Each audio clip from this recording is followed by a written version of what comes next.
Pernah kepikiran nggak gimana sih caranya jadi product manager AI di Google? Nah, di beberapa menit ke depan kita bakal bongkar rahasia dari masterclass seorang direktur produk AI Google. Ini semacam panduan dari orang dalam buat kamu yang pengen banget masuk ke salah satu role paling keren di dunia teknologi sekarang. Kutipan ini, wah, kena banget. Sekarang ini emang waktu yang paling seru buat bikin produk AI. Tapi sekaligus juga yang paling bikin pusing. Kenapa? Ya, di satu sisi, kesempatannya itu gede banget. Luar biasa. Tapi di sisi lain, perubahannya cepat banget. Bikin kita semua kewalahan ngikutinnya. Oke, jadi pertanyaannya, semua heboh-heboh soal AI product manager ini beneran atau cuma tren sesaat aja? Jawabannya tegas, ini beneran nyata. Ini jalur karir yang serius, gajinya oke banget, dan jadi rebutan perusahaan-perusahaan teknologi raksasa. Peran ini tuh beda banget loh. AI udah ngubah total cara kita bikin produk. Kalau dulu kita mikirnya nambahin fitur ya kan, kayak nambahin tombol baru. Nah sekarang kita itu menciptakan kemampuan baru. Misalnya kemampuan produk buat ngerangkum dokumen atau bikin gambar sendiri. Ini butuh cara berpikir yang benar-benar fresh. Nah sekarang kita masuk ke bagian yang paling seru, toolsnya. Kita bakal intip gimana para AI PM jagoan di Google pakai teknologi canggih buat mengubah ide-ide gila mereka jadi produk yang beneran ada. Semuanya berawal dari sini, dari sebuah ide kreatif dan apa yang disebut prompt chaining atau merangkai prompt. Ini bukan cuma perintah simpel kayak, bikinin gambar anjing. Bukan. Ini tuh serangkaian instruksi yang super detil dan berlapis, kayak kita lagi ngasih arahan ke seniman profesional.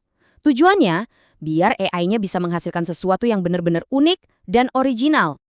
Dan inilah hasilnya. AI-nya beneran ngerti arahan artistik yang rumit tadi dan mengubahnya jadi visual yang keren banget ini. Konsep yang tadinya cuma ada di kepala kita, sekarang jadi gambar nyata.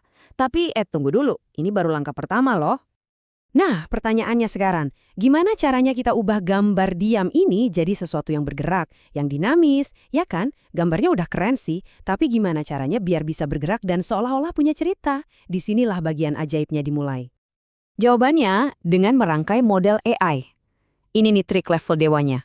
Kita ambil hasil dari satu model AI, dalam hal ini gambar tadi, dan kita jadikan input buat model AI yang lain. Jadi, gambar diam itu kita umpanin ke model video. Sebagai seorang PM, cara berpikir kayak gini penting banget. Gimana caranya ngegabungin berbagai tool AI buat bikin sesuatu yang jauh lebih canggih. Terus, gimana caranya bikin alur kerja canggih kayak gitu kalau kita nggak bisa ngoding? Nah, ini dia jawabannya. Pakai tool namanya Opal. Bayangin aja Opal ini kayak main Lego. Kita tinggal jelasin aja mau bikin aplikasi AI kecil kayak apa, pakai bahasa kita sehari-hari, nanti Opal yang bakal nyusunin balok-balok model AI-nya buat kita. Gampang kan? Coba kita lihat contoh praktisnya yang keren banget. Misalnya nih, kamu mau resumemu di-review. Pakai Opal, kamu tinggal bilang aja, bikinin aplikasi yang bisa minta resume, terus kritik resume itu berdasarkan artikel dari ahli ini. Udah, tinggal upload resumemu, dan dalam sekejap, dapat deh analisis profesional.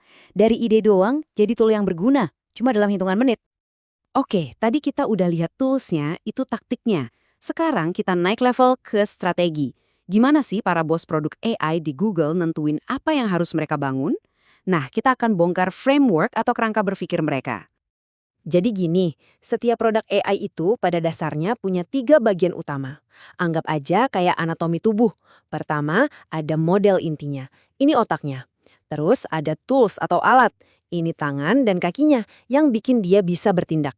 Dan terakhir ada memori yang ngasih dia konteks dan ingatan.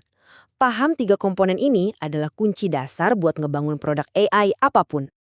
Berikutnya, kamu harus mikirin gimana user bakal berinteraksi sama produkmu.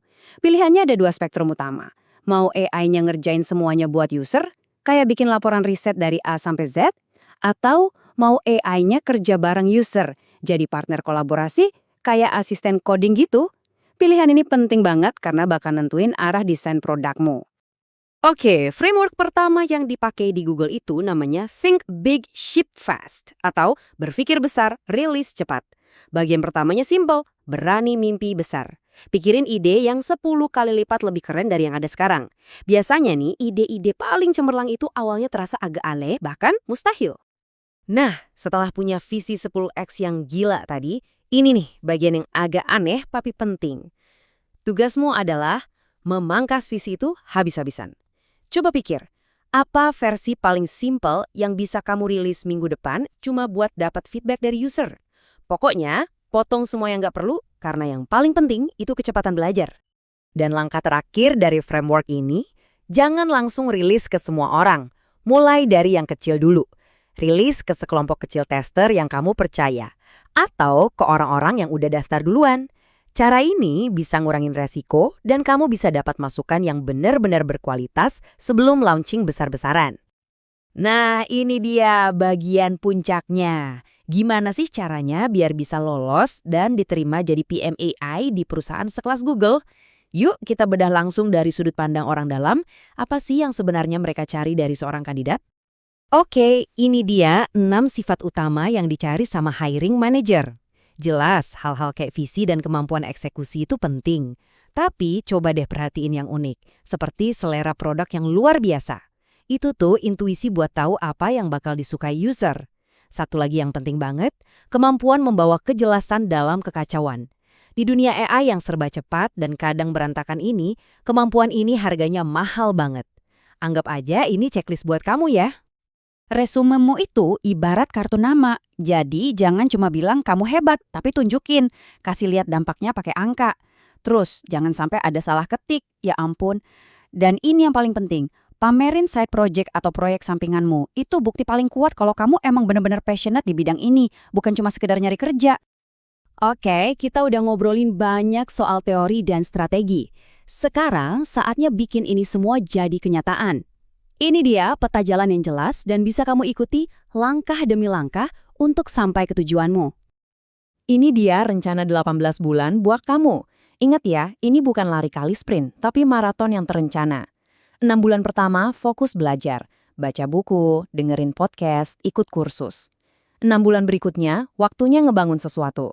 Bikin side project pakai tools kayak Opel, terus pamerin hasil karyamu. Dan 6 bulan terakhir, fokus ke networking dan bener-bener dalemin strategi-strategi tadi. Ini rencana yang konkret, bisa banget dicapai, dan bisa kamu mulai hari ini juga. Dan sebagai penutup, saya mau kasih satu pertanyaan penting buat kamu renungin. Di dunia AI yang pergerakannya secepat kilat ini, kita harus selalu mikir beberapa langkah ke depan. Jadi, pertanyaannya adalah, saat model AI baru keluar nanti, apakah ide produkmu bakal jadi biasa aja dan gampang ditiru? Ada justru, pembaruan itu bakal membuka jalan buat fitur 10X-mu yang berikutnya? Coba deh pikirin baik-baik.